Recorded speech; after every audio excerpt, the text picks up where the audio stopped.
बिस्मिल्लाहिर्रहमानिर्रहीम। Cricket wicket show के साथ मैं हूं आपका होस्ट आतिफ अनवर और मैं हूं इकरा हफीज।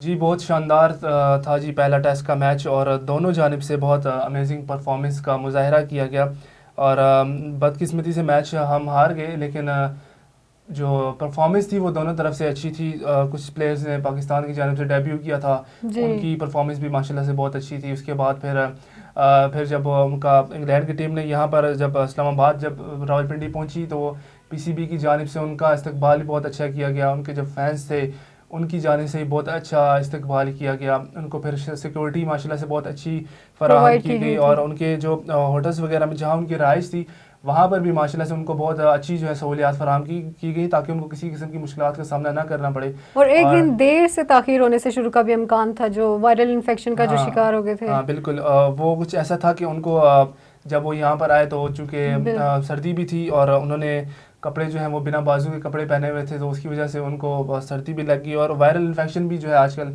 चल रहा है, उसकी वजह से भी उनको वायरल इन्फेक्शन हो गया। लेकिन फिर वो जल्दी जो है वो सेहतियाब हो गए थे और सेहत इम्कान था कि मैच को एक दिन जो है वो ताखिर से शुरू करेंगे, लेकिन फिर फिर वो अपने स्केड्यूल पे जो हुआ उसी किया। स्केड्यूल के हिसाब से जो है मैच की स्टार्टिंग की गई थी।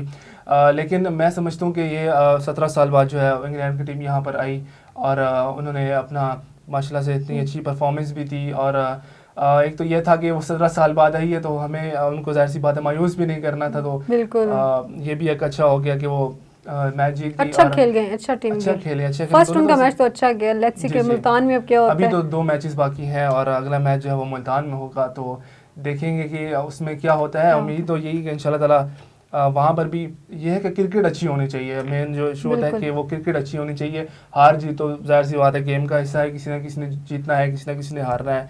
ये तो एक नॉर्मल जो है वो बात होती है, नॉर्मल रूटीन होती है। बाकी आप बताइएगा इकरा, आपको वैसे जो होता है टेस्ट सीरीज़ होती है या देख, T20 होती है, आप किसको ज़्यादा इंजॉय करती हैं, T20 को या टेस्ट सीरीज़ को? मैं तो T20 मैच को ज़्यादा एंजॉय करती हूँ। जो T20 को। स्पेशली पाकिस्तान और इंडिया का जब जो मैच होता है उसको हम्म, ज़्यादा एंजॉय किया जाता है। अच्छा अच्छा, बिल्कुल। पाकिस्तान इंडिया की तो फिर बात ही कुछ और होती है। वो तो वहाँ नो पर तो वो डाउट। उसको हम मैच कम बोल सकते हैं, बल्कि वो उसको इस तरह हम बोल सकते हैं कि वो एक किस्म का फेस्टिवल होता है। जी फिर जहाँ पर हजूम होते हैं बहुत सारा, जाहिर सी बात है फैमिलीज जो है वो उनका गेट टुगेदर भी होता है, फिर डिनर वगैरह भी होता है। अगर वो शाम में मैच होता है तो वो मतलब वो एक अलग ही किस्म का एक समा होता है। बिल्कुल। लेकिन उसके हिसाब से देखा जाए तो बाकी जो टीम्स होती हैं उनके साथ भी अच्छा होता है, लेकिन T20 जाहिर सी बात है वो एक क्योंकि T20 20 ओवर्स में मैच होता है, मतलब तो वो अच्छा होता है, उसमें जाहिर सी बात है सब जो है उसको एंजॉय करते हैं। अच्छा, इस मैच में तो जो बरतानवी के जो हाई कमिश्नर हैं वो भी आए हैं। उन्होंने भी उर्दू और पंजाबी दोनों लैंग्वेज में उन्होंने एक गुफ्तगू की है, पिंडी जुलसा ते मैच तकसा। जी तो वो बिल्कुल। भी काफ़ी वायरल हो गया वो वीडियो भी। जी उसमें जी। भी मतलब उनको काफ़ी इंजॉय किया, उन्होंने भी इंजॉय किया इस मैच को। वो देखने के लिए आए हैं और उन्होंने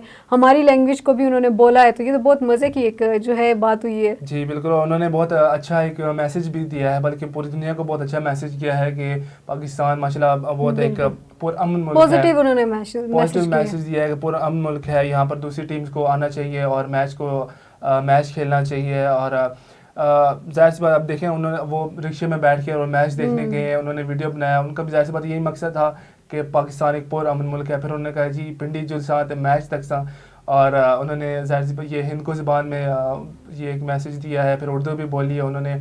तो ये जो सारी चीज़ें हैं माशाल्लाह से बहुत अच्छी हैं। इंडिया ने अभी जो पीछे कंट्रोवर्सी थी कि इंडिया ने मना कर दिया था पाकिस्तान पाकिस्तान आने आने से, से। तो लेकिन जाहिर सी बात है वो भी पछता रहे होंगे ये देखने के बाद कि हम आ जाते और इनकार ना करते। लेकिन जो है वो उनको आना चाहिए था पाकिस्तान, और देखते हैं अब आगे क्या होगा। तो आतिफ बताइए कि जो पहले दिन है उसमें क्या चीज़ उनकी कि वो मैच कैसा गया, उसके बारे में आप क्या कहेंगे।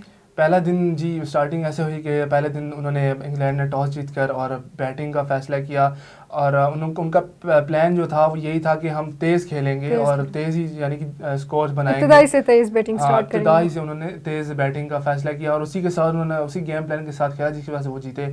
और फिर इंग्लैंड की जानिब से जैक रोली और बेन डकिट ने इनिंग्स का आगाज़ किया और इब्तदाई से तेज़, जैसे मैंने कहा कि उन्होंने बैटिंग की, और जिसके बाद जाहिद महमूद ने बेन डकिट को 107 रन पर एलबीडब्ल्यू आउट किया और अगले ही ओवर में हारिस रऊफ ने इंग्लैंड की टीम के दूसरे ओपनर जैक रोली को 122 रन पर बोल्ड किया।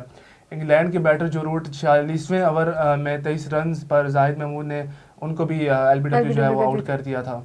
अच्छा, जो दूसरा दिन था उसमें ये था कि इंग्लैंड ने जो है पिंडी टेस्ट के जो दूसरे रोज़ अपनी नामुकम्मल इनिंग्स का जो आगाज़ है वो 506 रन के साथ 4 खिलाड़ी आउट से शुरू किया था। और जल्दी जो उनके कप्तान थे बेन स्टोक्स, वो 41 रन बनाकर जो है नसीम शाह की गेंद पर बोल्ड हो गए थे। और जो साथ ही उनका लियाम लिविंगस्टोन में भी जो नसीम शाह का वो शिकार बन गए थे। और अगर बात की जाए हैरी ब्रोक ने, तो उन्होंने शानदार बल्लेबाजी का सिलसिला जारी रखते हुए इंग्लैंड की इनिंग्स को आगे बढ़ाया और उन्होंने 116 गेंदों पर 153 रन बनाकर नसीम शाह की गेंद पर वो भी कैच आउट हो गए थे। और अगर देखा जाए तो पाकिस्तान की जानिब से जो है जाहिद महमूद ने 4 और नसीम शाह ने 3 और मोहम्मद अली ने जो है 2 खिलाड़ियों को आउट किया था और 1 विकेट जो है वो हारिस रऊफ के हिस्से में आई थी। और रावलपिंडी टेस्ट के जो दूसरे रोज़ इंग्लैंड की जानिब से जो पहली इनिंग्स में जो है टोटल वो 657 रन बनाए गए थे। जी बिल्कुल, और हारिस रऊफ ने बदकिस्मती से वो फिर इंजर्ड भी हो गए थे और अब तो खैर वो मैच से भी बाहर हो गए। एक बहुत अफसोसनाक ये भी एक खबर है। वो जाहिर सी बात है सबके फेवरेट प्लेयर्स में वो शामिल होते हैं। और फिर जी टेस्ट के दूसरे रोज़ ही इंग्लैंड की जानिब से पहली इनिंग्स में 657 रन के जवाब में पाकिस्तान की बैटिंग शुरू हुई, जिसमें पाकिस्तान की जानिब से इनिंग्स का आगाज़ अब्दुल्ला शफीक और इमामुल हक ने किया और ग्रीन कैप्स ने बगैर किसी विकेट के नुकसान के 181 रन बना लिए थे। पाकिस्तान को फिर उसके बाद जो है 476 मेरे ख्याल से रन का खसारा था। फिर तीसरे रोज़ जो है वो रावलपिंडी का जो टेस्ट था उसमें तीसरे रोज़ की जो इंग्लैंड के खिलाफ पहली इनिंग्स में बैटिंग जारी थी पाकिस्तान की। टेस्ट के तीसरे रोज़ पाकिस्तान ने अपनी पहली नामुकम्मल इनिंग्स जो है वो 181 रन से ही स्टार्ट की थी बगैर किसी विकेट के नुकसान पे। फिर पाकिस्तान को पहला नुकसान जो हुआ था अब्दुल्ला 225 रन पे हुआ था। जी 225 रन पे हुआ था और अब्दुल्ला शफीक जो है वो आउट हुए थे। जी बिल्कुल। उसके बाद जो है इमामुल हक 121 रन पर आउट हुए थे और जो टोटल उन्होंने बनाया था मतलब 245 जो है उनका रन बनाया था और बहुत अच्छी उनकी पार्टनरशिप थी यहाँ पर और बहुत अच्छा उन्होंने जो है वो प्ले किया था मैच की। स्टार्टिंग भी माशाल्लाह से इतनी अच्छी उन्होंने की थी। लेकिन अगर थर्ड डे की बात की जाए तो उसके बाद जो अजहर अली हैं वो 27 रन बनाकर लीच की गेंद पर एलबीडब्ल्यू हुए थे और जबकि जो कप्तान बाबर आजम है उन्होंने 126 गेंदों पर 13 चौकों और 1 छक्के की मदद से जो है करियर की अपनी 8वीं सेंचुरी स्कोर की। ये भी एक बहुत बड़ी बात है। बहुत इनकी भी बाबर आजम की भी बहुत अच्छी परफॉर्मेंस थी और अब फॉर्म में जो है वापस भी आ रहे हैं माशाल्लाह। पहले भी आ चुके थे, अब दोबारा अच्छा परफॉर्म कर रहे हैं। और इंग्लैंड ने जो है 657 रन की बर्तरी ख़त्म करने के लिए जो ग्रीन कैप्स को जो मजीद जो हैं वो 246 रन जो उनको दरकार थे उस टाइम पे। बिल्कुल। और फिर चौथे रोज़ जो है वो पाकिस्तान ने अपनी नामुकम्मल इनिंग्स से 7 विकेट और 500 मेरे ख्याल से रन से आगे बढ़ाई और फिर आगा सुलेमान 53 रन बनाकर आउट हुए और जाहिद महमूद जो है वो 17 और हारिस रऊफ 12 रन बनाकर आउट हुए थे। पाकिस्तान टीम पहली इनिंग्स में 579 रन बनाकर आउट हुई और इंग्लैंड के विल जैक्सन ने 161 रन के एवज 6 विकेट्स हासिल की थी। बहुत अच्छी परफॉर्मेंस थी विल जैक्स के जानिब से।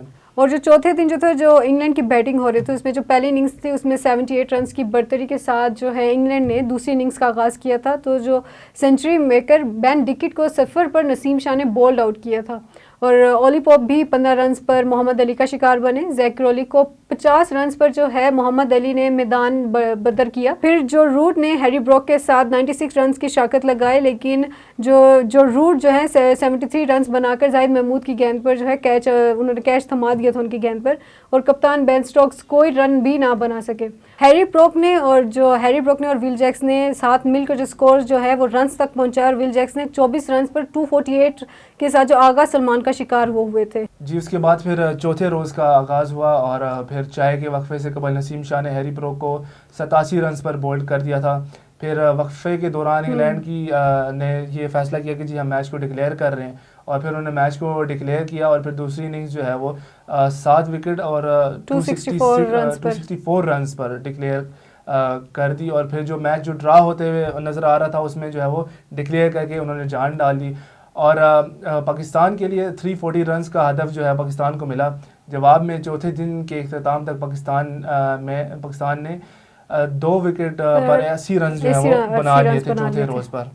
हाँ, अगर बात की जाए 5वें दिन की तो खेल के 5वें और आखिरी ओवर्स में पाकिस्तान ने जो है वो दूसरी इनिंग्स में 2 विकेट के नुकसान पर 80 रन से शुरू की थी। तो इब्तिदाई में इमामुल हक ने जो है 48 रन बनाकर आउट हो गए थे वो।